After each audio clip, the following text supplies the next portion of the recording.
Hey everybody, welcome to Steele Wars. I am Steele Saunders, and I do love Star Wars. And we are here to wish a merry, a happy, a joyous, a festive, a jovial May the 4th with our buddy from the Blue Harvest podcast, Hawes Burkhart, who I just noticed is in the Millennium Falcon. Yep. Yep. It's sitting in the middle for some reason, you know? Ah, okay. Yeah, that's the sort of thing that Harry would point out. Why is he in the middle? Well, that's a good question, Harry. He's calling out Galaxy's Edge for all those seats in the Falcon cockpit. Oh, really? That's funny. Why so many? Why so many? Did you guys finish watching Empire yet? I've been enjoying your tweet along of his first time watching Empire. So, right, excellent. And hey everyone in the chat, we'll get to talking to you. A bit of sizzle. I just got back from Carrie Fisher's Hollywood Walk of Fame ceremony. Oh, that's cool. Yeah, I was there with my little press hat. Wow, what a scoop! But no, I was behind a lot of people. But it was adorable. But we'll get to that because I have got. You sizzled before we started that you had a story or two. Oh my stars! I thought I was seeing something very disturbing, but it is a star-studded affair, this tale. So we'll save that for later on. So we're watching Empire Strikes Back. Harry is 4 years old, and I've kept secret from him that Luke Skywalker's dad is Darth Vader. He knows the dad's Anakin Skywalker. He knows that Darth Vader was once good, but he didn't know that they were the same person, right? Mm-hmm. And so we started watching Empire Strikes Back because I sort of had to give a little bit of a shove because it's Return of the Jedi week.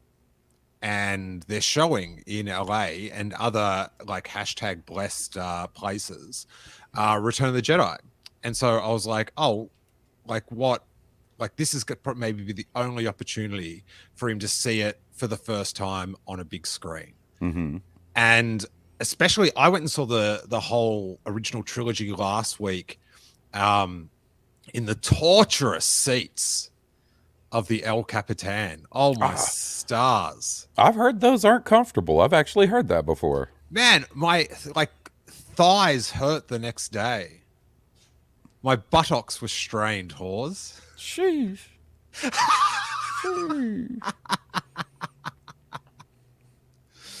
And just seeing it on the big screen, it's so much more impactful than watching it in your lounge room with all toys and stuff. So I got to do it. And so I had to like sort of really push. I sort of said, oh, if you want to go to see Return of the Jedi, you have to watch this one first so you know what happens. But they're not going to show it again for a long time. So he's like, oh, yeah, let's watch it. So we watched it over 2 days, a little mini-series event. So he gets to the point where it's like, I am your father. And do you know what he says to me? What? Absolutely nothing. I said, oh, what'd you think about that? Yeah. It just didn't input on him at all. It was the bizarrest thing. He just no-sold it. Wow. No reaction. Just nothing. I did see that you tweeted. He said he liked that Boba Fett was in Empire because he's friends with Baby Yoda's dad. I like that. Yeah. And he wanted to know about the space slug if he'd still be hungry.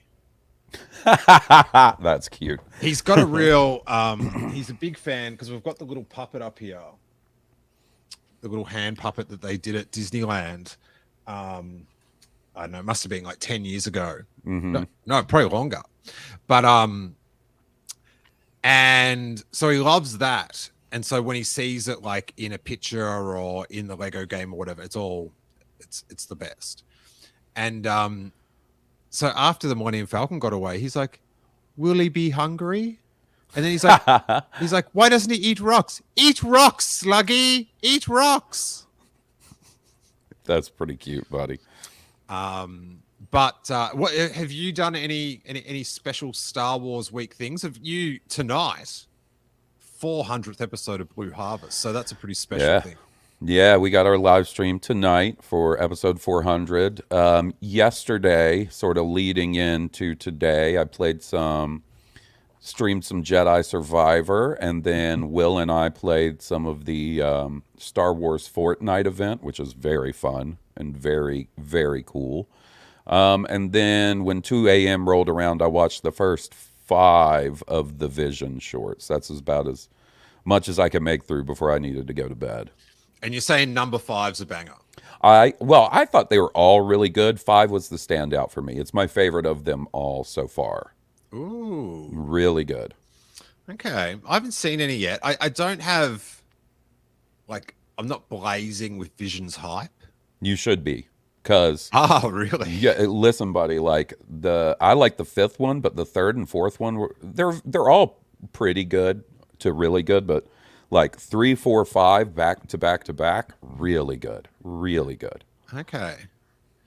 I don't just when something's a short story like that, I'm just like, oh, Well, I'll say just this. just pick the best one and do a whole series. I'll And I say know that's not this. how it works. Yeah, I'll say this. So far, in my opinion, Volume 2 does a little bit better job of doing like a self-contained story. You know what I mean? Where it feels like you feel satisfied after it. Like Ooh. there's one of them, like the second one afterwards, I was like, dang, I want to know what happens next though. But the other ones are pretty well self-contained and fun and do a good job of giving you like a full story in their runtime. Okay. I think I might do it tonight. Because tonight we are going, Harry and I are fulfilling our destiny like his father before him. And we're going to the Academy Museum Cinema or Theatre to see Return of the Jedi. Oh, that's awesome. So, do you know what the Academy Cinema looks like? I Is this don't. like a known thing? All right, wait there. I have no idea. Do a bit of sizzling for your show tonight while I get this up. So tonight at 7:30 Pacific, 9:30 Central, 10:30 Eastern, Will and I will be doing a live stream for our 400th episode. We'll be talking about visions and, all the other stuff that's happened over the last week. And that'll be going on over on my Twitch channel, which is twitch.tv/Blue Harvest Pod. So come hang out. Excellent. What time's that go to? Say that again. 7:30 Pacific, 9:30 Central, 10:30 Eastern. Ah, all right. I won't be able to join in. I'll be in Return of the Jedi though, so I hope you can. I feel like that's a good excuse. Oh, Hawes, why have you stopped? Hawes has stopped, everyone. you can't hear me? Oh no, you just stopped for a second, Oh, weird. but you're back. It might be because of this guy. He might have knocked a cord or something. Damn it. Yeah, it's totally cool. You're going to see Return of the Jedi with Harry. That's the perfect excuse. So that's the Academy Museum, and that Death Star looking chamber. That's the theater. Oh, that's cool. Is it an IMAX or something? No, it's just like it. What does it look like to you just when you see it initially? Like a stadium, like a sport stadium of some sort. But does it resemble a Death Star to you at all? Yeah, I mean, yeah, I can totally see that. Yeah, well, the guy that designed it is very offended when anyone refers it to a Death Star. Oh, really? Well, Yeah. that's all I'm going to refer to it as now. That'll show him. Yeah, so there's like a viewing deck at the top in that glass bit. And then the main chunk is like a really big theater where I'm a bit of a local there of late. Was it last Saturday? No, the Saturday before. I've had a real Star Wars month. I saw Ben Burt do a Oh talk there yeah, for like 2 hours, nice. just showing all this stuff, exclusive, like fan. He made like sci-fi fan films when he was a little kid, Oh, and and he showed those. yeah, he showed little bits, and That's cool. he was like Buck Rogers in like it was like Zap Brannigan or something, Mm-hmm. and oh my stars! I really I implore people that like do the Star Wars celebration, get some old school heads like that in who, oh, like we were just captivated. It was so good, and he's really funny. But today, right? Mm-hmm. Um, I went to the Carrie Fisher Hall of Fame, not Hall of Fame, Walk of Fame deal. Hawes. Yep, and I hear you got a story. I'm excited. I was actually right before we started. I was watching like Mark Hamill's speech and Billy Lord's speech. It was really nice. So there was a few hundred, I don't know, maybe 1,000 people there. I don't know. The road was blocked off and stuff, and because it rained today in LA, they had to have marquees up, which sort of made it hard to actually see their faces unless you lined it up perfectly. Mm-hmm.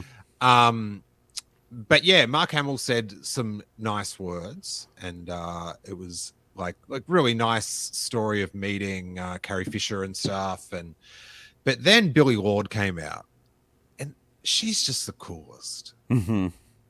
Like she's such like a just a cool mix of like enthusiastic, funny, but cynical.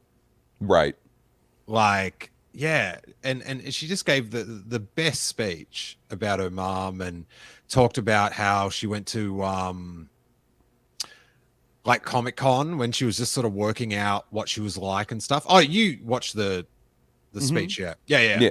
And how blown away she was about like what she meant to people and how she'd helped so many people and stuff. And oh my god, I was there just tearing up in the crowd amongst this guy behind me. There's this Mm-hmm. Mandalorian that gets about on a like a motorized skateboard, and he's playing his little sound clips to someone behind us, and it's like, bro, Dude, vibe this check. this this is not the way. Mm-mm.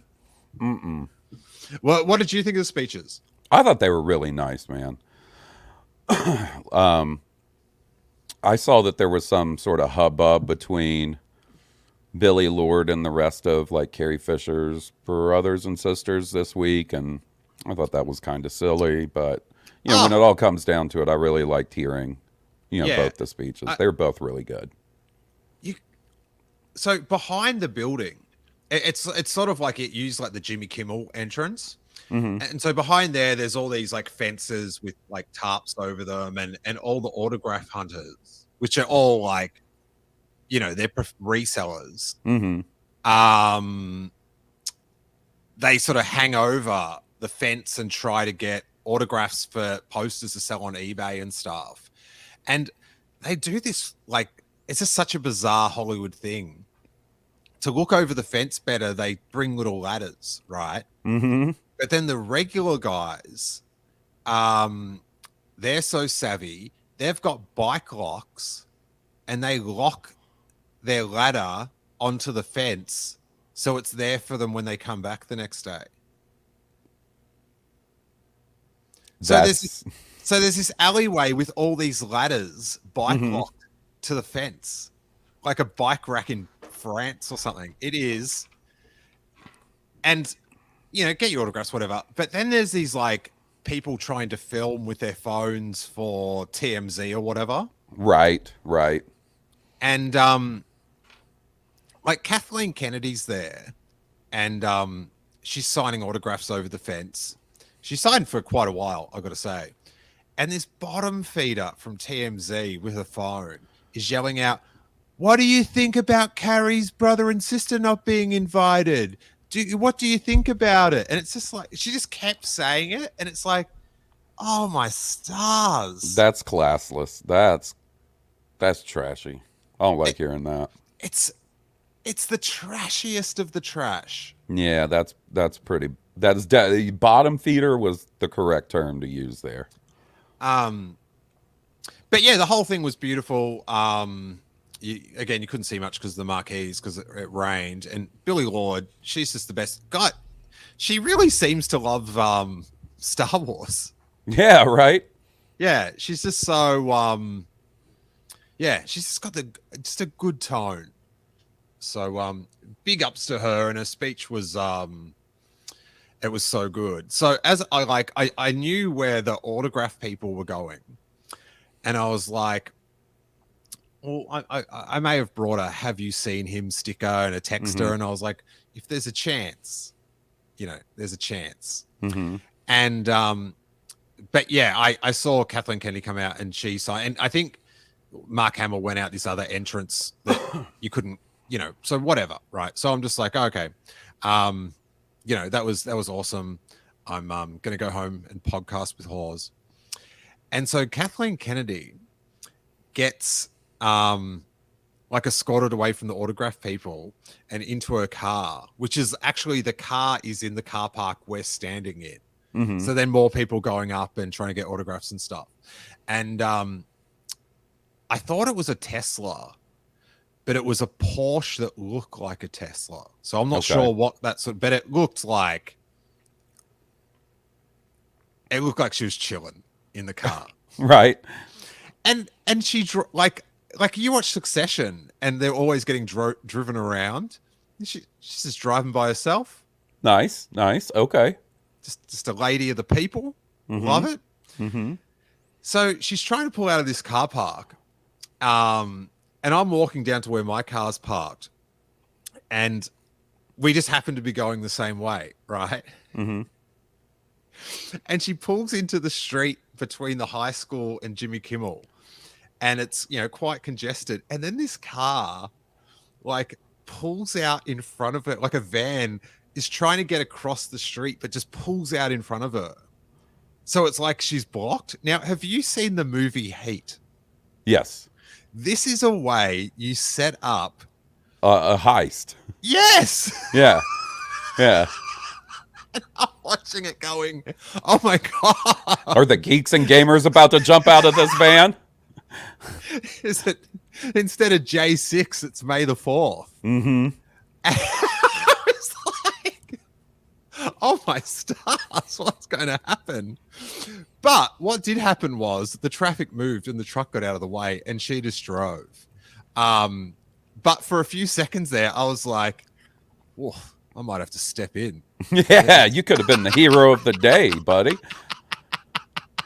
We'll be starting to see you in a whole lot more Star Wars stuff after you save her from the van heist. So there you go. Nice. That's pretty funny. So how are you going with this game? Oh, I love it, buddy. I haven't had as much time to mess around with it as I like, but it's very, very good. Beautiful, gorgeous game. Oh, God. Wow, that was very very enthusiastic. Yeah, buddy, it's very good. All right. Billy Davis says it's amazing.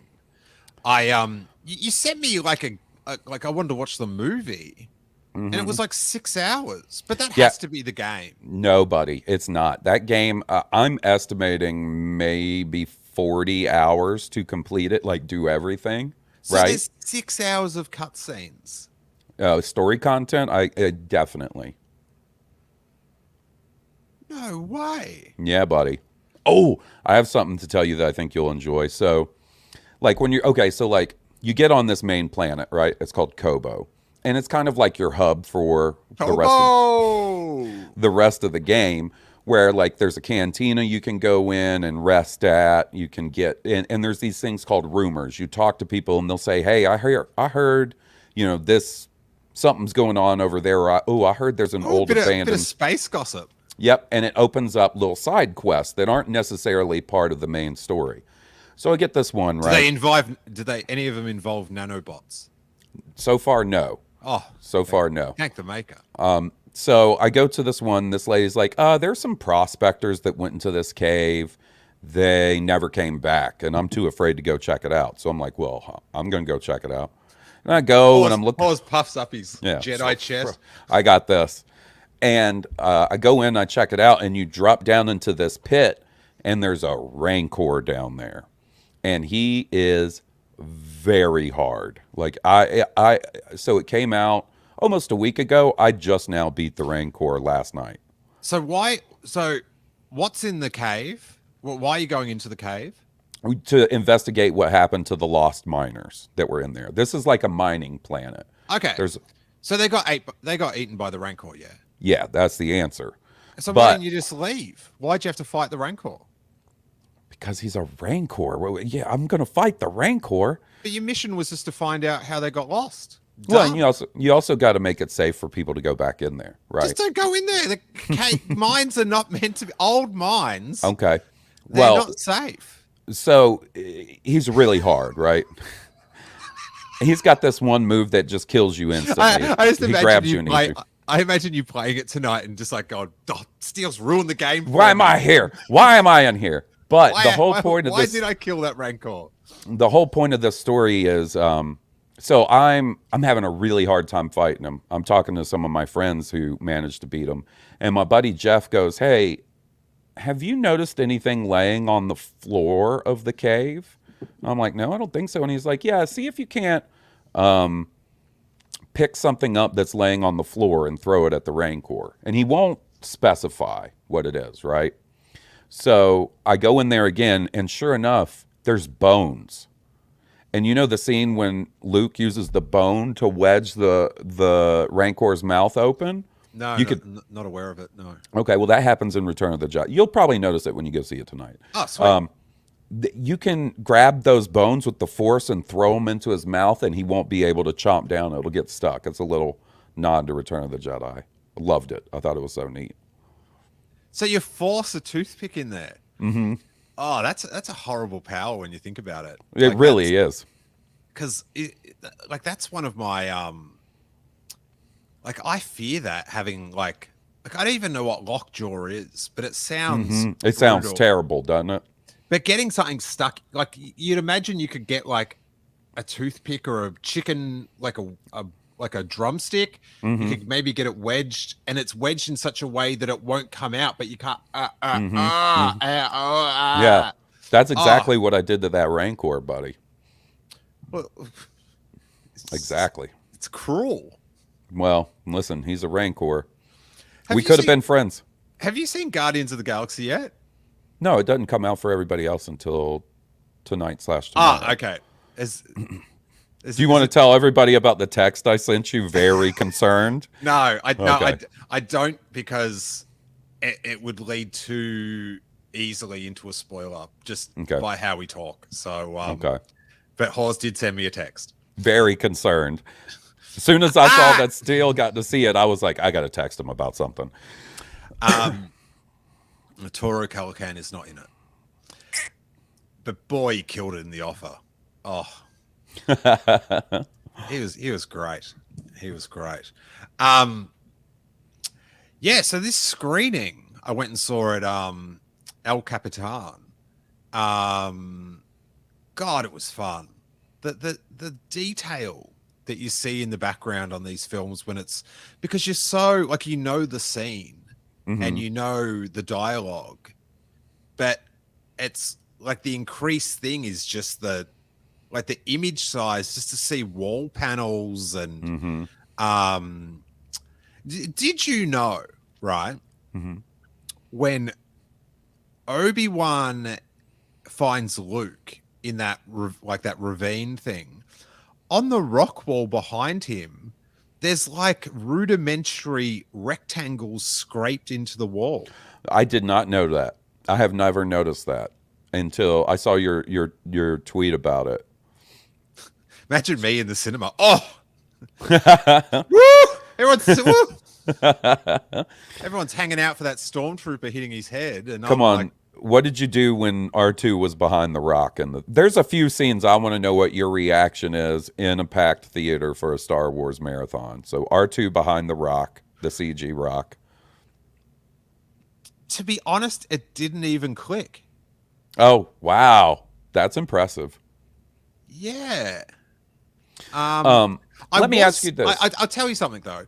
I Mhm. was thinking during that time about how, because when you watch it on the screen, the Tatooine sky in all the old footage, it's sort of like overcast, and the Mhm. way it's exposed or something, it's sort of got this really sort of like alien haze in the sky. And then whenever it's special edition, it's too like magic hour sunset. Like it's too, the clouds are like too defined compared to the old footage. What were you going to ask? Sorry. So I vividly remember, going to see the original trilogy when the special editions came out, because that was the first time I had a chance to see them in the theater. Um, and I remember in every single one of them, there being moments that the crowd laughed at that, like, I never considered funny as a kid. Yeah. Like, so for instance, one that always sticks out to me is, when the Jawa jumps out from behind the rock and shocks R2D2, and R2D2 goes Atiti! and falls over. I remember people laughing at that in the theater and thinking, like, guys, he just shocked R2. What's so funny about that? Why are you Dicks. guys laughing? Mom, No, my mom was. This was a Richard Burkhart thing, and he was laughing.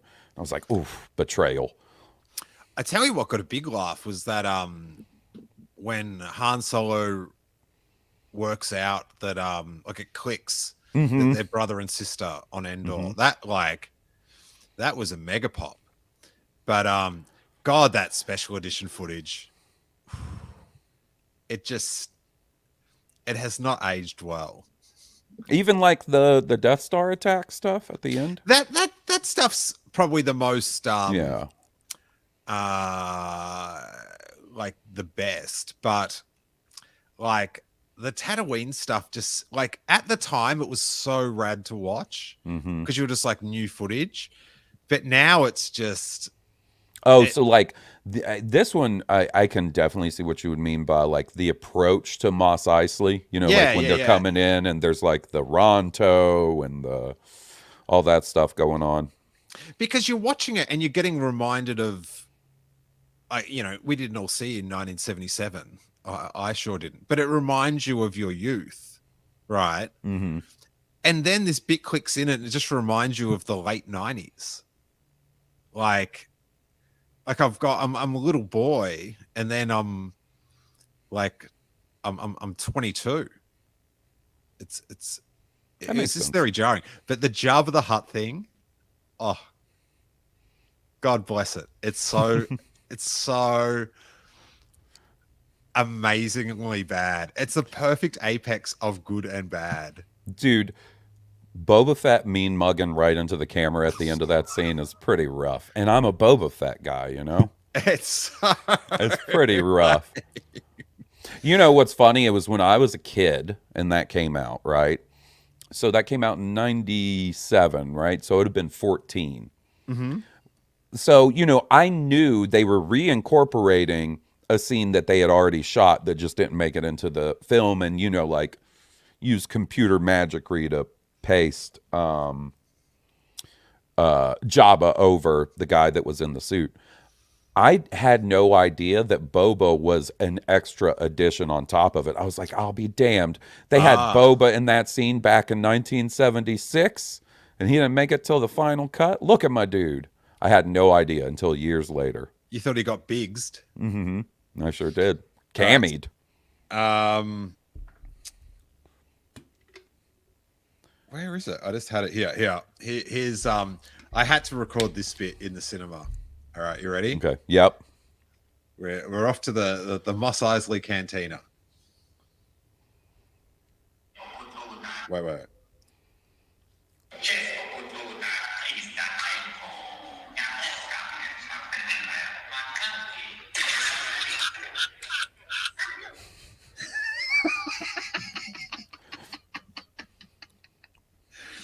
It was amazing to see it on the big screen.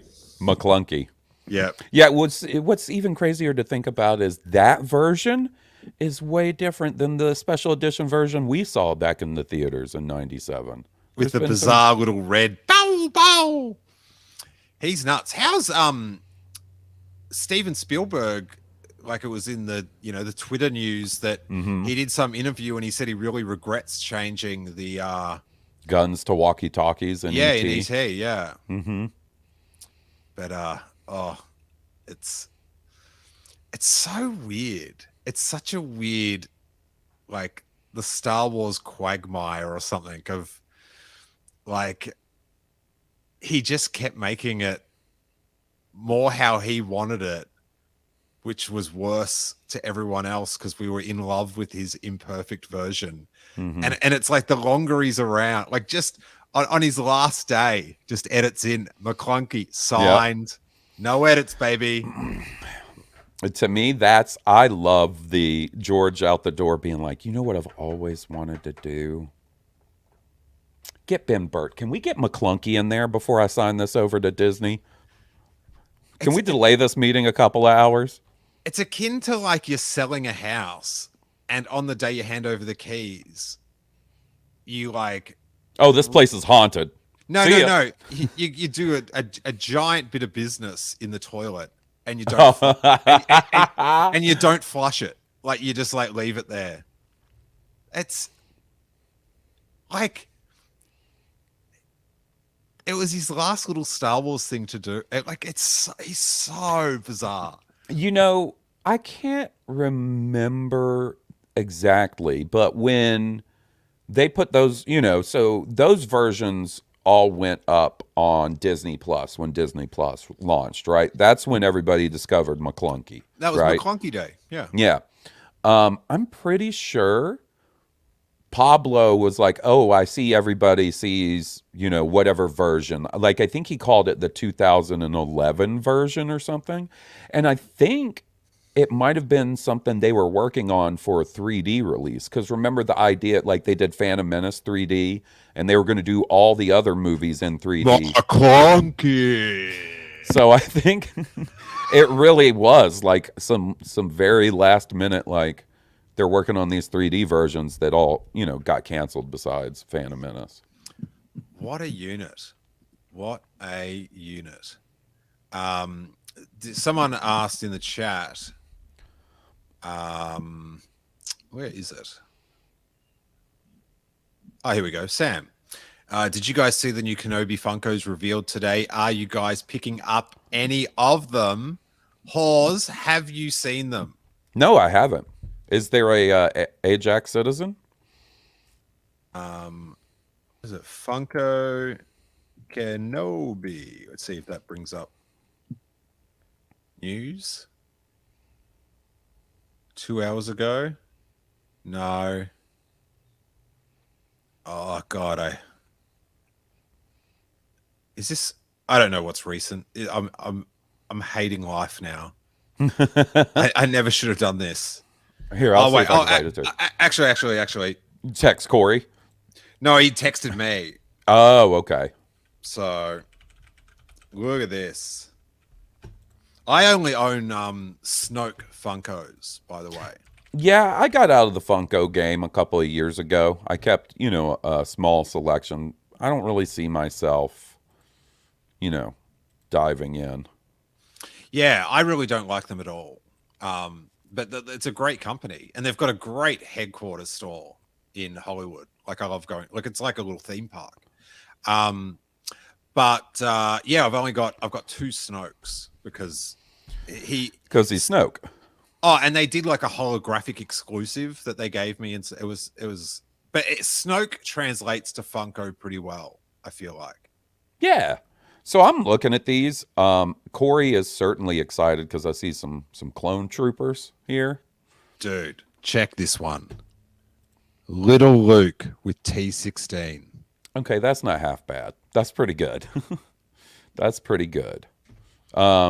Ooh, so they have the Vader, like, Vader with his helmet broken open from that scene. Yeah, but Hawes, I wasn't on the set with Vader and his broken face. Yeah, I so was you on the might need to set get. with little Yeah. Luke and his T16 at separate times. I never saw them together. Um, Yeah, that's a good one. You should probably get that one. and little Luke translates pretty well to a Funko, I feel He like. does. He does. I would love, yeah, if they did like a little Black Series or something. That'd be sick. That would be sick. Oh. I saw at Target the other day some Return of the Jedi 40th anniversary Black Series, and they were Mm-hmm. on a vintage card with a Yeah, they blister. It was Gamorrean Guard, a Princess Leia Endor, and maybe a Lando Skiff Guard, but all on the black card. God, they look good. Yeah, that's so they started doing those in 2017, right? Where they were reissuing Black Series for the 40th of A New Hope on like the vintage style cards with the bubbles and stuff. And I was all in. I got all of those, but when Empire Strikes Back rolled around, they did so many of them. Like it just became too much to keep up with. But they do look neat. I'm And trying that to find the giant photo, bubble, but that yeah, giant bubble on the Gamorrean guard cracks me up so much. you've mentioned that to me before. I It's don't like know why.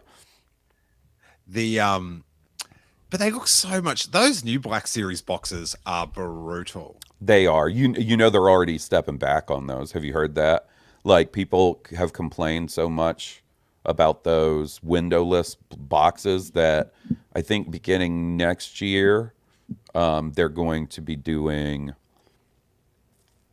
going back to the old style with the window where you can see the figure, and I guess it's going to be using some kind of special plastic that's not as taxing on the environment, is what I was reading. Because that was the whole idea behind getting rid of Mm. that was plastic free packaging. I would have thought they would have done it like those exclusives where there was like you slip them A out. flap or a flap, right? Yeah. Yeah.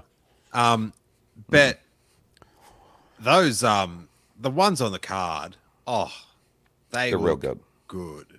And it fits in with that whole theory about how Black Series is to scale of us grown up. Mm-hmm. Like how there's that thing of like it like it takes up the same amount of hand Mm-hmm. that a 3 3/4. Oh, but I was very I was moved. I was moved. Yeah, I've had a couple of family members sending me pictures of Target displays for like the 40th Jedi stuff. They're like, "Is there Really? anything?" Yeah, yeah. There's like not huge displays, like end cap displays with the 40th anniversary of Jedi logo and all this stuff laid out. And everybody's like, "Is there anything? Do you need anything from here?" No, no. Oh man, I went to Target, a pretty big one the other day, to try to get Harry a new T-shirt for May the 4th, and nothing. Nothing. Like oh no, they had like two kids T-shirts in two sizes left, Ah, and then there was no like Star Wars display anywhere or in the toy section or anything like that. So, um, the God, it's a bummer they didn't do a wider release of that Return of the Jedi thing. I know, man. Just speaking about May the 4th, like if they did just 5 million, like on that, hardly any cinemas, like it would have been such a good, like just like a thing for people to go do.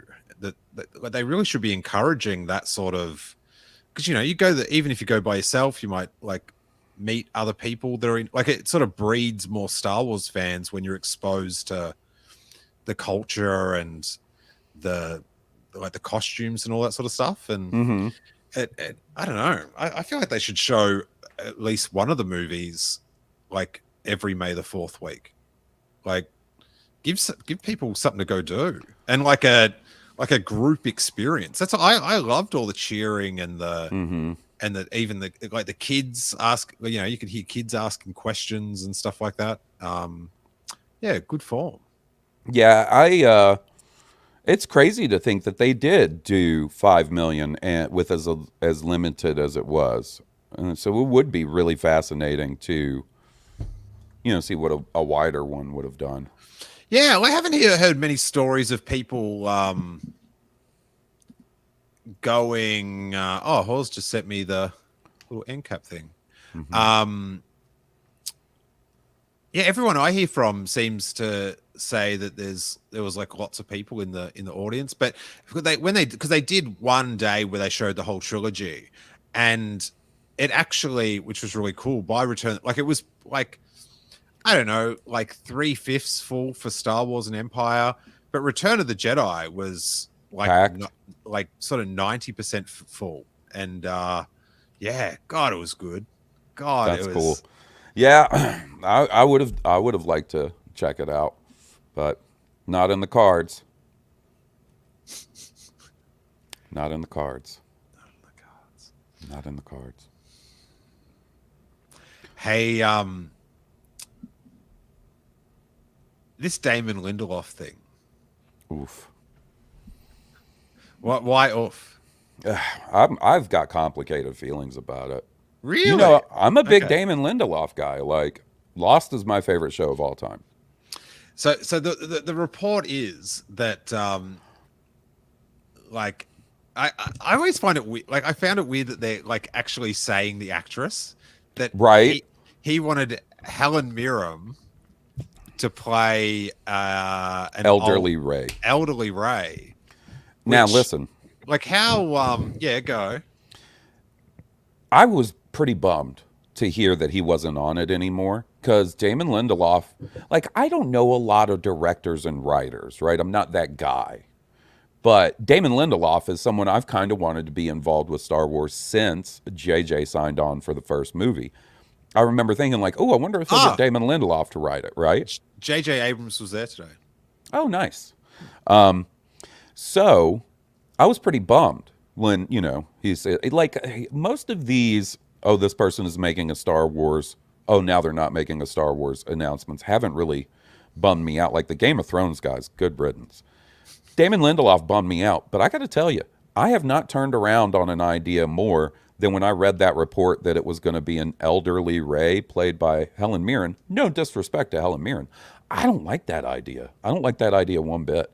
I think it repeats the same thing that was an unfortunate downside to the sequel trilogy, which was George never got around to telling the post Jedi story until, the main characters, the actors that played the main characters were, quite a bit older.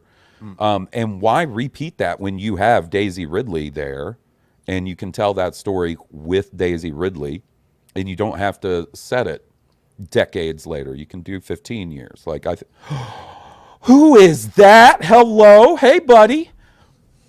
Who's that? This is our new little friend. This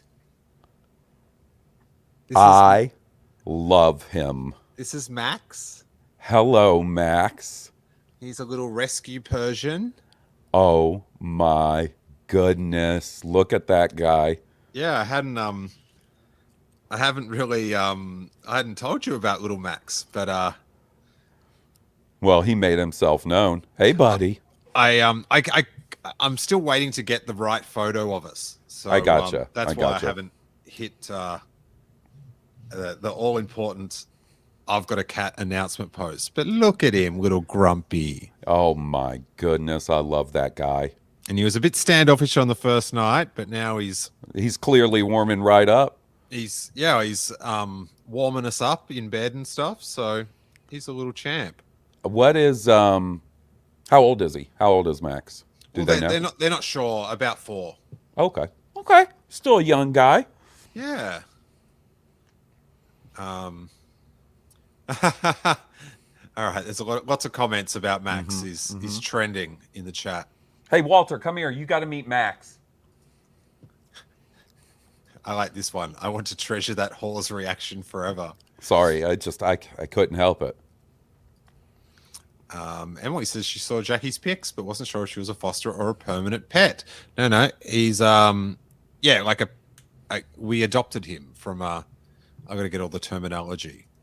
Yeah, so little Max. So that his name already was Max, and we didn't want to like Confuse him. mess with his head. So Hmm. um, he's a little Max Rebo. Oh, perfect. And he's quite mesmerized with the bright lights of the. Nice. So I've got a cat shadow on my face at the moment, the bat signal. But yeah, back to this Damon Lindelof thing. I'm the same as you. Love him. Love Lost. Loved Watchmen. Hmm. And Hmm. I like him, like in interviews and stuff. And like when he had that interview that me and Corey talked about the other day, where he's like, I got asked to leave Star Wars. You know, it's all really sad, but he did sort of say he'd give it another go, and I'm Yeah, not. it didn't sound like it was on the worst terms, right? Like Yeah, but always when I'm like that, is it like, is that how it is, or is he just playing the game, right? like it doesn't mean he's lying, Hmm. but he could be, like, Right. do you know what I mean, or Hmm. just making it sweeter than it would be, because I'm pretty sure Phil Lloyd and Oh, Chris we got to Miller, trust about that. yeah, they would have they might talk about it not as glowingly. Hmm. Um, but like to jump forward, like one of the big, like, whether you're right or wrong about it, but like one of the grievances with the sequel trilogy was Exactly. it didn't focus on those characters, and to just like, but now you've got a new set of fans that are in love with this character, and then you're going to do the same thing again, Hmm. like. Like I said, it to me it seems like it would repeat an issue a lot of people like. I like the sequel trilogy, I think they did okay with those characters, but would I have, like, as a kid, would I have loved to see a sequel trilogy set 15 years after Return of the Jedi? Absolutely. Absolutely. Hmm. I would much rather see a story about Rey 15 years after episode 9 versus 60. We can cross that bridge when we get to it, but we don't need to make that jump now, I don't think, you know? And like Daisy Ridley's so awesome. Like, if she's willing to come back, why not do that? It was very confusing. Like, that whole concept is very confusing to me. Yeah, well, like the creative process Hmm. is it, I don't really like, I'm not conjuring up Star Wars. I can, I feel like I can fix them, but I But you can't make them, can't make them right? up. Right. Yeah, so that's the story he had in his head that he wanted to write about. So, but like, yeah, you got to go, bro. Yeah.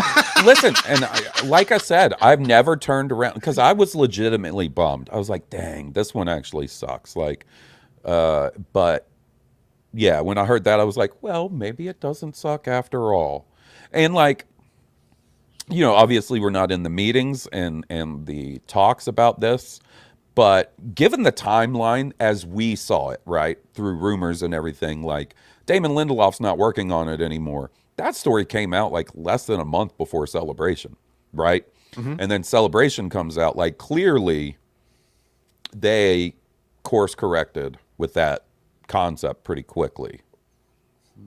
Plus, we don't ever really know the timeline of when this stuff happens versus when we hear about it, right? So he could have been let go a month or 2 months by the time we heard it. I think it was like maybe 2 weeks before that he did interviews where, He was like, we'll see how it goes. yeah, That, yeah, yeah. I don't know if I can handle the burden, or Hmm. like, I'm working on it, but we'll see how it goes. Yeah, yeah, yeah. I remember that too. but Um, yeah, I know some of the word was the script actually wasn't that good, but that's all. Like, people that's find, subjective, right? That's yeah, like it's, I I like I hear things like that, like just things amongst people, and so often it's like, well, the person that told you is skewed this right. way, like. Now, that being said, if I had the opportunity to read that script and just see what was going on, I'll take it immediately, buddy. I'm fascinated. But I don't want that movie. Down the road, sure, but not. I think you got to use Daisy Ridley's so good, man. Don't. Yeah, you got to use that opportunity. But just from a like a like a cash, a safe bet. Like, Well, also talking about timelines, when was it that Daisy Ridley was visiting Lucasfilm and she was like, "Oh, I just went to see some friends and have lunch." Okay, okay. Well, we'll see what you say about that when you're on stage at Star Wars Celebration in a few months, Miss Ridley. as if Hawes was there, how was the lunch? No, come on. I'd be like, "Hello, hey, how's it going?" Yeah. So that's old Damon. See you, buddy. Gotta go, bro. I need my Daisy Ridley. Oh, you know what I'm endlessly fascinated about is Kathleen Kennedy's. I mean, I don't know how to put it, right? Like, I'm not trying to come off as like a laser odd YouTuber here, but Kathleen Kennedy's sort of lying about Kevin Feige's movie. Oh, whoo, that one's fascinating to me, buddy. Whoo, that's juicy. That is, it's Because so like celebrations going on, and I was like, oh, I want to record with. Well, I'll record with King Tom, get an extra episode out, just talk about the movie announcements. And he was like, did you hear that she said, oh, that was just fandom talk, there was nothing official? And I was like, on the recording you can hear us both going, I don't think that's true. I feel like I read something on StarWars.com about it.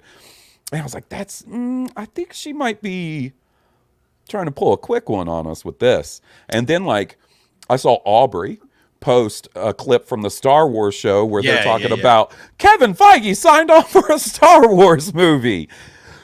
And now I guess the Russo brothers, the guys that did Endgame and Infinity War, said they were in talks to direct that Star Wars movie and stuff. This is juicy. I want to know what's going on behind there. There's something juicy.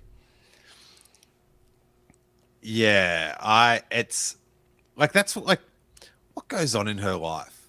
I was fascinated if she got in the in and out line, but she didn't. Oh man, I would love to know what Kathleen Kennedy's in and out order is. Well, they're all the same, aren't they? Well, there's all that secret menu stuff you can. I reckon she's ordering the 1138 or something. Oh, The Miss Kennedy's here. Get it ready.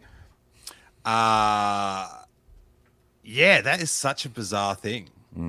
It's like, does that what she think? Like, does she what is she doing? Like, I don't like how aware? Like, does she remember that? Like, I don't, buddy. That's why it's fascinating to me, because I don't feel like she makes a habit of being sort of misleading about that sort of thing, right? Like, she seems pretty upfront. If they're like, hey, what happened with this? She'll be like, yeah, it just didn't work out. But to straight up say, oh, that was never a thing, it was all fandom chatter, when clearly it was a thing. And like, because there were all these rumors about the people that were writing the movie, and now we're hearing about people that were in talks to direct the movie. Was that a Chapek thing? yeah, I was about to ask the whole is that time out with that? Like, I think it might. interesting. When was that? It's hard to say, but yeah, it could very well been old Bob Chapstick. Chapo. Yeah, Billy just said it in chat. They announced it on the Star Wars show with Anthony and Andy. They sure did. I saw the clip going around on Twitter, and I was like, ooh, I knew I wasn't misremembering. I knew that was more official than just fandom chatter. Should have I asked it? Why are you gatekeeping Hawes? I mean, not why are you gaslighting Hawes? Don't bring my name into it. I don't need her having that kind of association with my name. Just be like, hey, what's happening? It looks like When you saved her from those dudes in the van, be like, hey, I just did you a solid. I need to ask you a question. It does look like you're sitting on top of the hyperspace poles. Not very comfortable. That's the things we do for podcasting, though. All right. Well, I'm gonna. You got what else is going on, Hawes? I'm gonna Google, because this is still like I didn't really have much of a plan apart from Well, talking about my day and have made it I for Star Wars, but I'm going to go into Star Wars news on Google. Okay. I don't think there's a ton. Visions is rad so far of what I've seen. After we wrap up here, I'm gonna go watch the other one so I can talk about it with Will tonight. You teased something to me through text message. Oh, Speaking of Star Wars movies that never happened in their original form, and I have been dying. I was like, I'm so fascinated. You have to tell me. And you sent me an old school 1998 winky emoji, like with the punctuation marks, and we're like, we'll talk about it on the pod. And I was like, yeah. man. I'm not too into the emojis. I like just the winky face, old Mm-hmm. school. Mm-hmm. Um, yeah. So I was talking to someone that was privy to seeing both sets of footage for Solo. Mm-hmm. The Phil Lord and Christopher Miller version, and obviously the one we got. Yeah, and he said that the way they film it, they film like sort of like every reaction. Why is my voice coming through then, Hawes? What are you doing? I'm not. I was pulling it up on my phone to give the live stream a like. My bad. Ah, okay, that's why I could hear and it's just terrible. Like I feel bad for everyone having to listen to me. Um, but yes, so he said that they would film like every reaction. And how they make the film is that it's in the editing. Like so they sort of like now give Filmed us the whole. this. Like Oh, I got you. now do it like this. Now do it like this. And they're gonna like craft it in the editing. But when you're watching the dailies of it, it's just like, what is this? Like it's just it's nonsensical. You know what? I feel like I heard something similar related to that. Um, I can't remember the exact context of it, but it was something about like they spent a whole lot of time filming stuff that didn't matter, essentially, right? Mm. And like it wasn't necessarily the most efficient way to make a movie. Yeah, and it was sort of like now do it funny, now do it scared. Like Hmm. now like and then they just like their style is they'll do a lot of editing. And apparently that was very frightening. I can imagine like not being able to see, like, not get a good idea of what the final product is based on the footage that's coming in every day, right? Yeah, and that's like I remember hearing that some of the actors felt like they didn't have like it was confusing. There wasn't much direction. Hmm. Like it was hard to really be focused on the characters sort of thing. So there you go.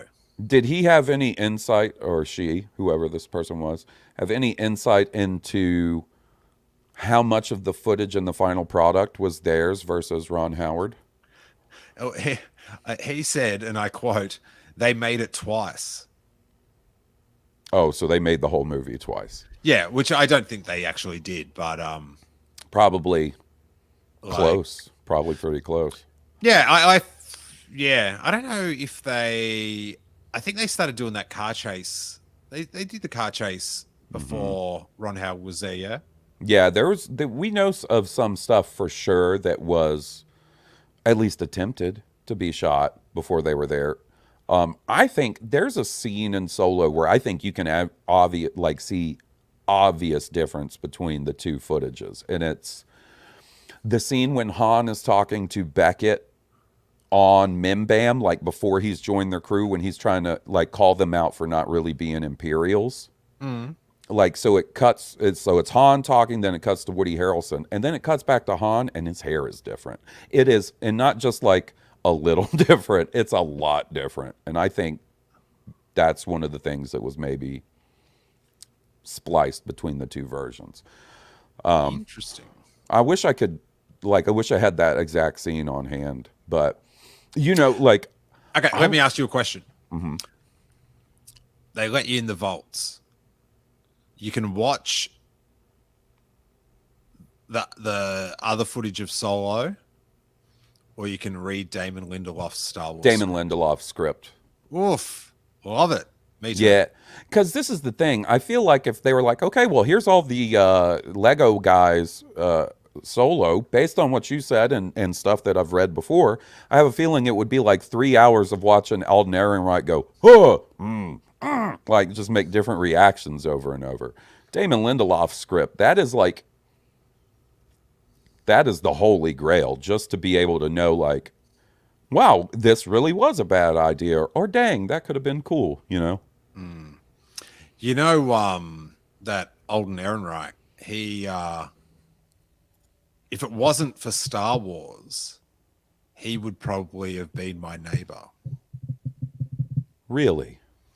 Yeah, in our house that we lived at beforehand, like 2 years ago, he lived next door to it, but then he moved out. Because he got that Star Wars check. I think that's why he moved out. But Man, wouldn't that have led to some interesting conversations? oh, buddy, I would have been doing the heist. Tell us about the other movie. I watched it not too long ago. It's good fun. It's fun, but it's low impact as well. Like, you know what I mean? Like, it is fun. There's certain sections of that movie I think are really good. And I think it's fun to watch, but it's one that I don't find myself wanting to revisit all that often either, you know? The last time I watched it, it had been quite a while since I watched it. And that's normally not the case with a Star Wars movie. Yeah, it's almost like I see it as a Disney Plus show. I can Like, kind of see that. and partly because it's so referency. I still hate how he gets the last name Solo. I think that's Oh, goofy as it's hell. terrible.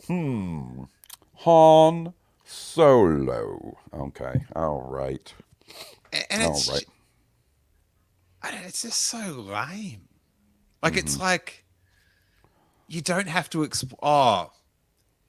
Burkhardt. Like it's just like Yeah, they don't. There's no. That's of all the things I would have wanted to see in a young Han Solo movie. Like, yeah, the Kessel Run, cool. How he meets Chewie, awesome. How he meets Lando, gets the Falcon. All those things I think are really cool. what pun defined his name? Not Not that for me. interested in Not no, that. no. I don't need that explained. I don't need his last name explained. Andy Bell says, I love that film, just wish they turned the lights on. It is dark. Some of it is pretty dark. Sean Hoffman, Din Han. I That's a good one, buddy. That's a good one. when people are like upset about that, or like it's like this thing, it's like you're missing the bigger picture about this show. Who cares about the name? Supersaurus Rex says George Lucas wrote that line. You can't convince me otherwise. Oh. It reeks of what's his name? That young Kasdan. Oh, Like, yeah, it kind of does, doesn't look it? how smart and witty I am. I'll say this. Reference. So, you know, the one thing they have attributed to George on that movie, because I guess he was there on the day they were filming the scene between Kira and Han in like Lando's cape room, and George suggested that he take the cape from Kira and like reach behind him like he's going to hang it up, but just drop it on the floor. That's good. Like, way to go, George. That's a good suggestion. That's a nice little piece for him to add there. Still got it. Still got it. All right. Anything else going on? Not that I can really think of. Actually. Oh, sorry. There you go. I was going to say Boba Fett fanclub.com always do what Boba Fett stuff is on sale for May the 4th. I haven't checked that out yet. We'll see. Well, this is interesting. As a little story I saw on Empire. I think they've got why are they doing this Star Wars interview in Empire? Rey returns, Jedi Jude Law, Thrawn talks, Andor season 2. 20-page of interviews with the galaxy's biggest players. So it's actually Secret Invasion is the cover. So Disney's doing very well out of this Empire magazine over in England. But Kathleen Kennedy has got a little interview in it. And I've got to get up. Okay. Now it's a question of when those 3 upcoming movies are expected to arrive. And as Kennedy tells Empire, that's simply a case of when they're ready. I've often brought up Bond, Kennedy tells us at Star Wars Celebration. That's every 3 or 4 years, and there wasn't this pressure to feel like you had to have a movie every year. I feel like that was very important to Star Wars. We have to inventize it. The simple answer is nothing is likely to hit multiplexes until at least 2025. It's much better to tell the truth, she says, that we're going to make these movies when they're ready to be made and release them when they're ready to be released. Yeah, I reckon one will be ready by 2025. Yeah, Like, I think there's probably a lot riding on the fact that that one comes out then. but I do like the event tizing of, Yeah. like, I don't know, like I'm not that into Marvel, but I feel like those films come out and it's just like, yeah. Like I listen to the Sith list, and it doesn't seem like a new Marvel film is like, it's maybe a 10-minute discussion and then it's on to, like, it's not like this Hmm. giant, like a new Star Wars film should be like a shockwave. Yeah. Yeah, and I felt like it was that way for a long time with Marvel, and I think it's definitely died down. I granted I do see quite a bit of hype for Guardians 3. So that, that's a different circumstance. Like those.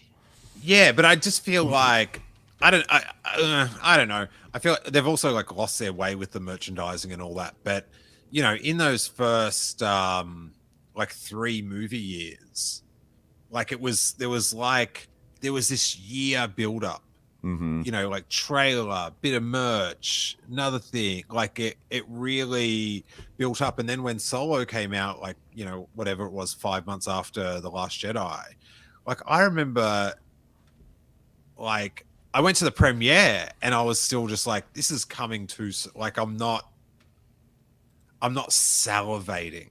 Right. Like everything feels rushed. Hmm. Hmm. Um and yeah, like I feel like once a year was that's the peak. Like it. Yeah. Now listen, I agree about it needing to be like a big event. To me, that's once a year. For me personally, once a year, I can get real hyped for a Star Wars movie once a year, especially since it's been so long. Obviously, if they're going to do one a year, it's going to, I mean, like, I don't know how they do that besides having to do a release date besides in December, because they're not going to compete with those Avatar movies and I think this is a big if, those Avatar movies come out when they are scheduled to, you know. Mm. That still kind of remains to be seen, I think. Every 18 months. 18 months would be cool. Because then you could bounce like December, Christmas, May, summer, Chris. and the Yeah. next, like not the very next Christmas, but the Christmas after that. And yeah, I think that would be fine. I saw an interview or an insider. It wasn't an interview. They didn't directly say this. So you always got to be careful, with what you take as gospel from one of those that said that the Ray movie they're planning for 2025 and tentatively planning on the Dave Filoni movie being in 2026. I don't know about all that. I don't know all about all that because once again, 2026 is an Avatar year. So it wouldn't be in December. It would not be in December. And I don't know that they should or would be doing one like the May after that, right? Like that wouldn't make a ton of sense to me. And then there was something about Taika Waititi saying he expects to shoot his movie next year. I couldn't find any clarity on that. I saw something like that, and it's like, what are you going on about? Like, Wait, who's this that's coming in out of nowhere? I'd already abandoned your project. Yeah, where was that I saw that? I'm gonna see if I can't find it. And then I saw people like arguing in the comments, being like, "Oh, this sounds like a misquote," or I don't know, So who knows, man? All I know is that Kevin Feige was certainly working on a Star Wars movie, and that shit was official. Yeah, it's just bizarre. Mm-hmm. I should have knocked on a little Porsche window. Hey, can I ask you something real quick? It's gone to the truck driver. Hold it there, mate.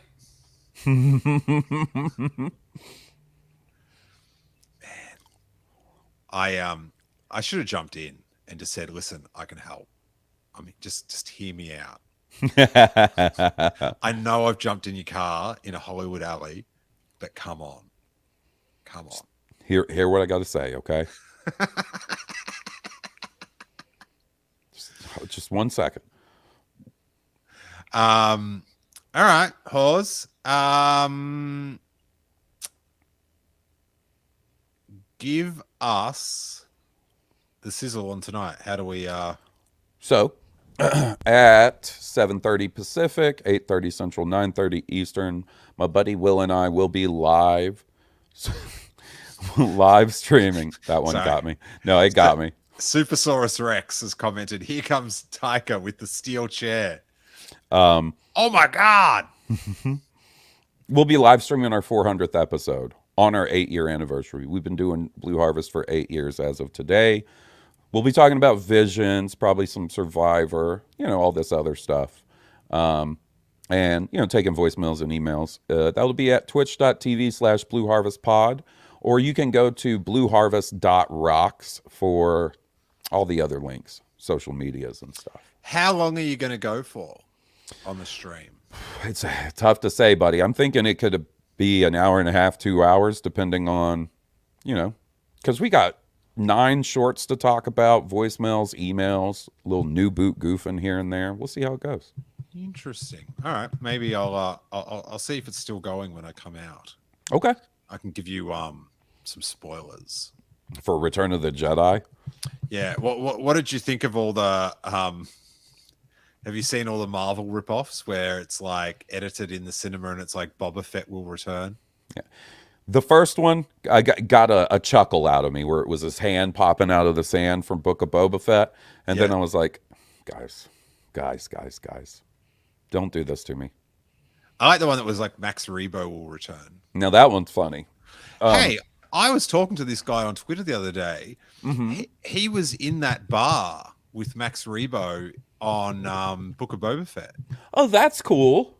Yeah, it was. I don't know.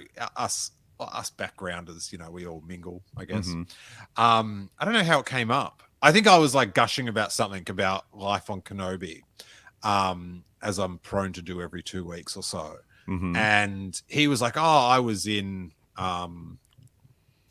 that bar," and it was like he used to saying how he was just mind blown, like Max Rebo's here. Like it's like that's a good secret. Yeah, man, that's cool. Max Rebo lives. Oh, did you see Tamora Morrison's comments about that?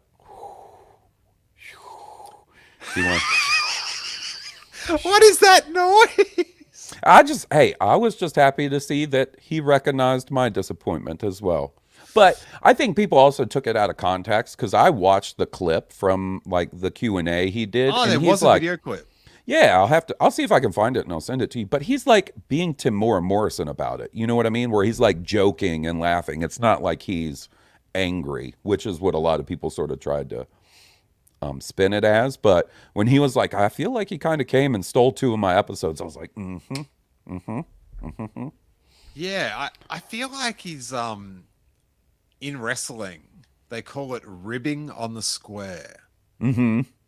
Like he's joking about it, but he's being honest too. but he's actually annoyed. Like, do you know what I mean? Yeah. No, I don't think he's not annoyed or a little bummed about it, but like I think he's also being as good natured about it as he can be. Right? Yeah, we talked about this on the show we did with Corey last week. So if you're not up to speed, it was like an Australian Comic Con or something. He like mentioned how because of budget cuts at Disney, he wasn't. Did he say he just didn't hear back from them? Because that is. Well, he said that he was under the impression that he was going to be in Mandalorian season 3, but never got the call. Right? He said he never got the call, which is a bummer. But I mean, there's clearly been a lot of stuff going on at Disney with the shakeup in leadership and all the layoffs, which are, in my opinion, a bit ridiculous considering, how much money that company brings in. That's neither here nor there, but um, it, it would make sense. Like it makes sense. Doesn't make me any happier about it. It doesn't. It's not the explanation that I'm like, okay, well, that's fine.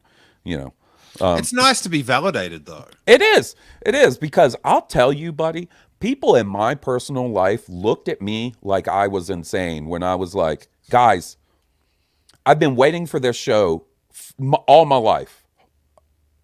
And they took 2 episodes away from Boba Fett.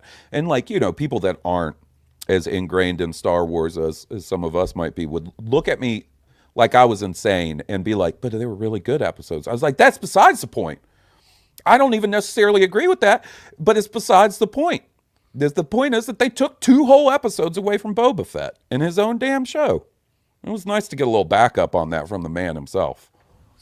You let me meet Tamora, I'm going to have a chat with him. I'll be like, I hear you, buddy. I hear you, buddy. Oh, wait, I just had something about the Tamora thing. Oh, they're because they're all strike, the writer's strike. Mm-hmm. So they're all like, because I live around all the studio. There's a studio at the end of my street, and so they're all protesting. And so I, as you know, I do background work, Ajax Citizen style. Mm-hmm. Was on the last Succession, by the way. It was the last so I got to text my mom. She's been blowing me up every week. Is this the episode Steele's in? Yeah, I've got to get a pause of it off, like an actual frame grab, and it's very like it's like very scant. Okay. Like I'm glad I got more than that in Obi-Wan. But so it's super ironic because I can't go to work anymore Right. because these writers can't write. But my job is not being allowed to say those words anymore. It's crazy to think about because I remember the last strike because it happened during the 4th season of Lost, right? Remember, that's the season of Lost that's quite a bit shorter because the strike happened mid-season. And so, like, it made for a shorter season. But what was that, back in 2007, right? Yeah, I think it was the last time they did a strike. Yeah, and it just like destroyed Heroes. Heroes Yeah. never recovered. Sure didn't. I've got this. I've got something to talk about, and I'm sure as soon as I stop the stream, it will come back. Oh, to me. you don't remember it? Jeez. Strike. Timora. Is it Timora related? Timora Morrison related? Is it Solo related? Is it Kathleen Kennedy? Kevin Feige's movie. I'm trying to shake the box and get the idea to come back out. I think it's Mandalorian related. Mandalorian related. Is it Din Grogu? Is it season 3? Is it the next season? Wait. I feel like it's got something to do with Grogu, but I'm not sure. Okay. Grogu being in season 3. Grogu going back to Din so quickly. Oh, I know exactly what it is, Steele. And I don't know that I want to stir this pot. I know what it is. Do you want me to go ahead? It's the fact that new Star Wars timeline book came out and said that Mandalorian season 2 and Book of Boba Fett take place in the same year. It might be. I don't think it is. Okay. But that's crazy. And I was discussing this on Twitter with someone last. Like, I posted something, and then these 2 people just started disagreeing with me that Favreau didn't clarify that he was talking about like the time that between the episodes. That's the time in Star Wars that they were away, so it's real time, right? And this guy's arguing with me, right? Saying no, he's saying that's when the shows came out. And I'm like, So are you implying that he's saying the shows came out when the shows came out in real time? What other time could they come out in? Like, what are you doing? Like, like, can you not follow a basic conversation? And he could not. But Fair he enough. was saying he's talking about when the shows came out in real time, and I'm like, how could they not come out in like? What else are you going to say? Like the shows came out in real time. He's saying comparatively to the story, like, hey, when did the seasons come out? Oh, they came out when they came out in real time. What? That makes no sense. That's crazy talk. That's crazy talk. You encountered a crazy person, buddy. So I pulled a quote for you real quick, unrelated. So this is from a Deadline article. Now I specify this because Deadline, like I think it's fair to say they have a little more reliability, right, than say like, you know, any other place you might. They're an actual like Hollywood trade or whatever. Yeah, well, they're like it's like Variety, and like once it's like in that league, it's like Right. It's as close as to being official as possible, right? Like for lack of a better term. And so I can I just step in? I can't handle it when people say, I don't believe it's official till I read it on StarWars.com. right. And it's like, Right. well, Well, what about the Star Wars show? Yeah. Because they said it. All right. So this is about Taika Waititi, right? And it's an article about his next movie that's coming out or that he's going to direct. And it says, after directing Marvel's Thor, Love and Thunder, which bowed in July, Waititi was weighing a number of options for his next film, including his anticipated Star Wars movie at Lucasfilm.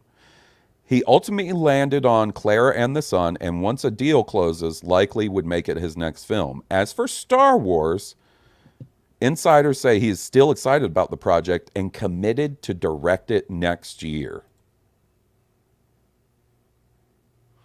How, Yeah, I don't know. I did you watch that Thor movie? No, I haven't seen the newest one. I'm so far behind on Marvel stuff. I'm slowly getting. I watched The Eternals, and I split it up into 4 different viewings, like it was a Disney Plus show, and it was bad, bro. Woo, bad. Woo, Bad. bad. Yeah, it was like I really like him and that third Thor movie, but that fourth one was just like, oh no, you need to not like it's Wonder Woman 2 territory. Ooh, ooh, ooh, oof. And the tone of it is so odd because it's just joke, joke, joke, joke, joke. Mm-hmm. And then it's like spoilers, but like so it's just joke, joke, joke, like the worst situation, joke, joke, joke, joke, joke. Like Thor's never worried about anything, joke, joke, joke, joke, joke. Natalie Portman's got cancer. Joke, joke, joke, joke, joke, joke, joke, joke, joke. Back to Natalie Portman. Like it's just It's a little tonally all over the place. yeah. That is weird. And you know, being familiar with the storyline from the comics, I did wonder how that was going to play out given that in the comics that's a pretty heavy storyline, you know? But yeah, it's more that it was just so jokey. Like there's never any like stakes around, which is oh, okay, here we go. Eric Elliott says, I'm also a fan of Wonder Woman 84 and Thor, Love and Thunder. There Right you go. on. Then those worked for you. You know? I thought like the Wonder Woman had good performances and stuff, but just the whole conceit of like how the plot like I'll be honest, I watched it. Chris Pine's just there because of a wish, or like it's. I watched it and don't remember much about it at all. It didn't make much of an impact. Pedro on me. Pascal is. He was dope. pretty. I remember Maxwell Lord being pretty good in that. And she's great at Wonder Woman. It was just Sure. the whole. Why is Chris Pine here? I that it jumped. It jumped the invisible shark for me. Nice. I wish I could remember the thing I wanted to complain about because it was a complaint. Grogu. It wasn't the Timelines book. That is nuts, though. Like, that should be nailed down. If you're filling in a gap between two movies, like, it shouldn't be hard to find out when it all took place. And, like, when you're making a book about that. Yeah. Yeah. A book called Timelines.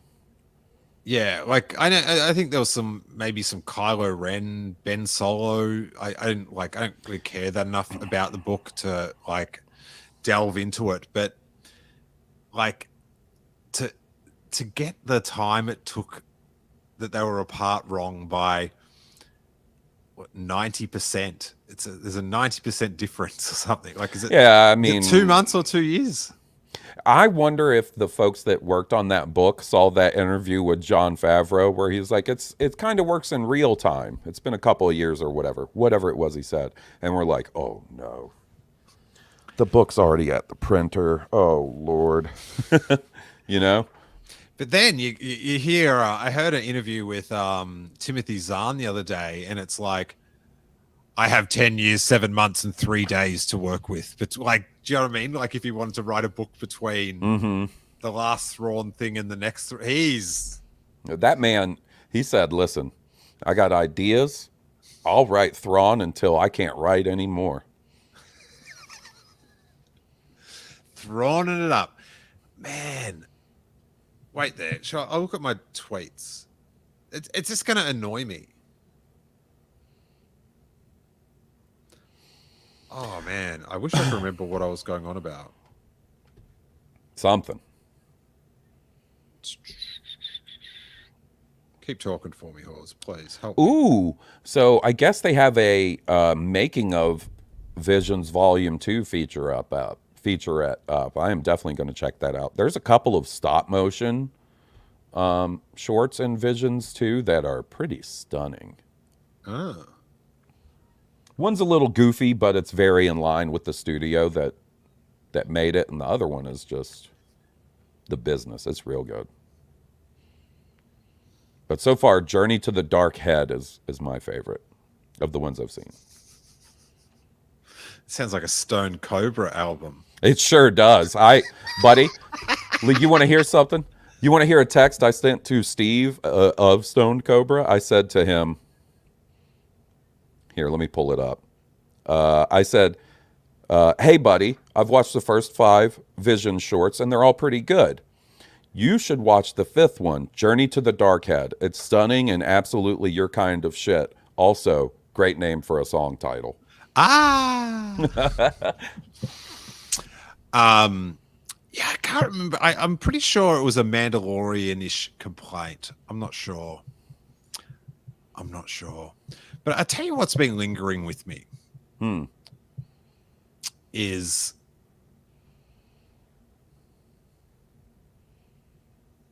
the way we found out about the whole evil plot for the show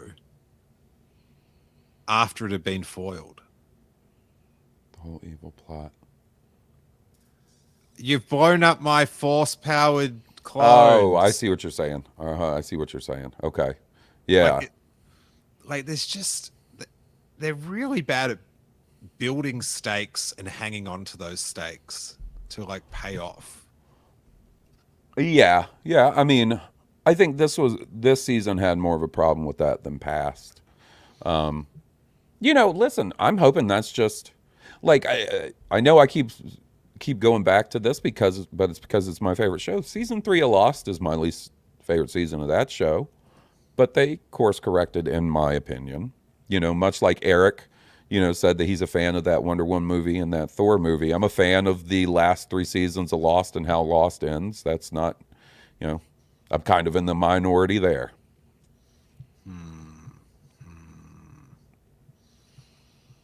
Sean Hoffman's talking about R5D4 in the chat. Yeah. I saw it and I was like, well, that's going to distract Steele a little bit. What did you think about the little droids with their lights at the top? The mouse droids didn't bother me. It didn't bother me. All right, it wasn't a bit Lego Star Wars holiday special for you. Nah, it didn't bother me. That's not to say I didn't have my issues with this season, but that particular thing didn't bother me. I like a little bit of droid humor. Really? Because when that mouse droid was going around the Death Star on the big screen, Hmm. I was like, imagine if that lit up. Well, And oh my god, you'll love this. uh oh.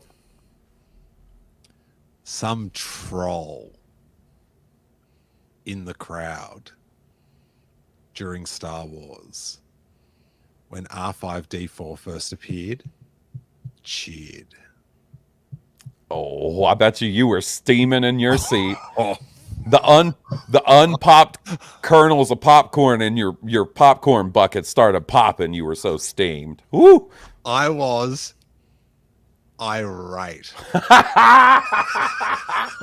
That's so funny. That's so funny. Like, I like to imagine. how have you made this season of TV that somehow goes back in time 40, what is it, 6 years, and then like you're besmirching this great film now? Oh, Buddy, I like to imagine it was someone that, listens to your show or watches the streams, watches the stuff on YouTube and was like, oh, that's Steele. And then as they're sitting there, just like, oh, I know how to troll Steele big time. I know exactly how to troll him. I love the mental image of that. oh man, I was, it was, I just had to, I was laughing just like, oh, this is, I wish I wasn't me. Because You were laughing like Robert De Niro in Cape Fear. no, I was sort of like, I had an out of body experience. And I'm sort of like, yeah, give it to him. Look how much he hates it. That's funny. Like, like everyone in the chat. Man, I'm just like you. that is if that was like, not that it was, but if it was purposeful to troll you, that's an amazing troll, buddy. You got to admit that. Oh, Now I know, like, now it's not going to be as impactful, right? But knowing that, like, shoo, that's a good one. That is so funny. change one of them. Change, like, leave R5D4 in the Mandoverse and make R5D4 blue in Star Wars or something. Listen, when was he in the rebellion? I don't know, Steele. I have no answer. Dude, let me see if I can find a copy of that Timelines book. Let's see if that clarifies. Oh, does that would be amazing if it did. It's You know what's going to happen is in the last season of Bad Batch, R5D4 is going to be like hanging out with Saw Gerrera. Ball gullet. Mm-hmm. Where is the gullet? Well, Get him out. I Get him don't out. think he. I don't think he got off a Jeddah, buddy. I think he got vaporized by the Death Star. Oh yeah. Oh man, baked gullet. I didn't see two tubes loading Boar Gullet onto an X-wing when they were all trying to escape. Sean Hoffman. It's a clone of the original R5D4. James Waterman says they should add R5D4 to the Disney Plus masks. Oh intro. my God. I'm sure he's been in there. All right, Eric. Thank you, Eric. Thank you. There's several years between New Hope and Mando. That's time to serve. Okay. Then So why did he get back to So this droid, right? Uh-huh. That's somehow captured by Jawas. And he blows his motivator. Is blown. Somehow gets off the planet. Mm-hmm. Joins the rebellion. Mm-hmm. And then at the end of the war goes, hey, let's go back to that planet where I was kidnapped. Right. It's you're dipping too hard. It's the Jawas with the piece of Mandalore all over again. You've just tried too hard. References. It's for the fans. Favreau. You know, our buddy Johnny hates R5D4 and before he was in Mando. right? Really? Ahead of the curve. I think it has something to do with the original Kenner figure, and then there's like two different versions, and it Oh, well, annoys him. there's this terrible one. Yeah, yeah, from the Power of the Force too. Oof, oof. So, what's funny is he started turning around on him this season out of nowhere, being like, you know what? I kind of like R5D4, and I like that they make him a coward. And I was like, all right, buddy. And then A coward that runs to the edge of a cliff. he turned back the other way with the finale, and he was like, I don't like that they made him brave. Now he's just as good as R2D2. He's exactly the same. Like R2D2 is no longer. Did you used to think that every droid could just hack into Yes, I did. I thought that was, yeah. That's why they got the little. Yeah, but not like I always thought R2D2 was like a special droid. He is. Yeah, but like he had like, Special droid capabilities. well, he was like your toaster that also saved the galaxy. Like, do you know what I mean? There's other toasters, but he saved the galaxy as well. And it's just like you've just put like it's R2D2 from Attack of the Clones, but he's red. Right. This feels good. This May the 4th is all about the highs and the lows, mate. We've had some highs, right? There's definitely been highs, right? Oh my god, when you hold up your tattoos, there's like Falcon in them. Oh, yeah, I guess the green and some of the blues key out. I didn't realize that. That's trippy, bro. Bro. Weird. All right, Hawes. I feel like we've gone through all the emotions of Star Wars from jubilant to we're gonna block an alley, take things into our own hands. Yep, with a van, and all that's going to happen is the door's going to open real slowly, and then one of those wheelchair ramps is going to come down, right? And I'm going to slide down, knock on the window, and go, "Hey, what do you mean the Kevin Feige thing was all fandom chatter? Because I saw something on the Star Wars show that leads me to believe otherwise. Can you just clarify that? Be very friendly. Wearing a ski mask, of course." Star Wars one though. Yeah. Oh yeah. You know, she'll know. Hey, he's put a couple of bucks in my pocket. You need to do like a documentary like that. Have you ever seen that 9/11 documentary Loose Change? And it's all like, it's out there. Like it's the one that's a little crazy. Oh yeah, it's like, I haven't seen it, but I'm aware of it. Yeah, you need to do like, but why are they hiding the truth? Like with the X-Files theme. The Kathleen Kennedy endorsed Star Wars show reported. Oh yeah, I'll do that. I've been trying to do. She denies all knowledge. I've been trying to do little video editing projects. I'll work on that. All right. Have fun tonight. I don't think I played the little clip. How long the show's gone on for? Long enough. Okay, great. Nice. Have a great time tonight, pod. Have a great time tonight, podcast. Enjoy your whores. Ugh. Yes, a bit tongue-tied at the end there. You think you've got problems? Take a look. Oh man, that dude. You want to talk about somebody else? I got some questions for. Oh, dude, he's just amazing. I've got to drop this one in just for old time's sake. Oh my gosh! Did you get that? Mm-hmm. I know who that kid. I know what that is.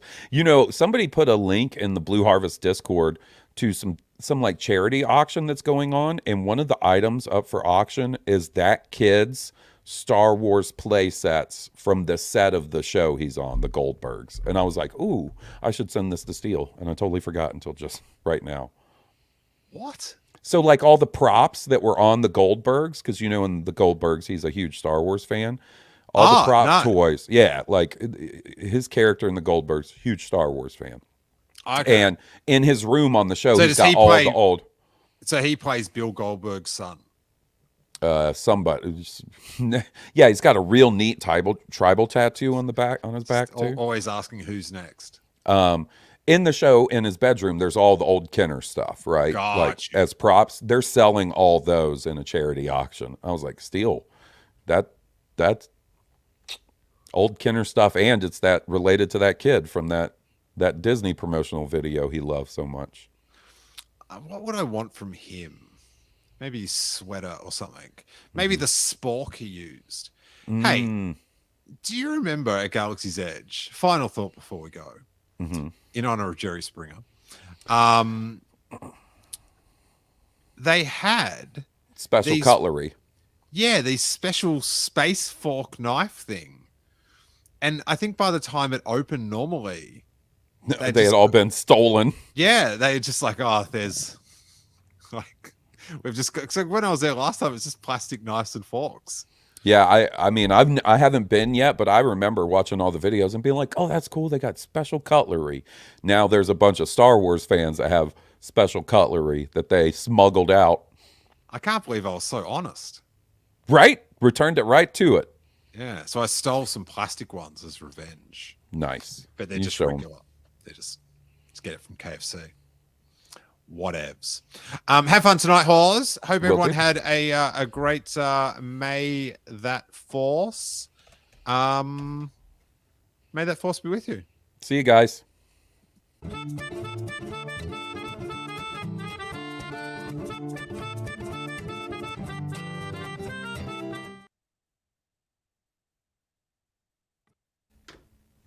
Can't believe I don't have that fork. Right? I wonder if they're selling them on eBay. They're selling them. Oh, I'm sure.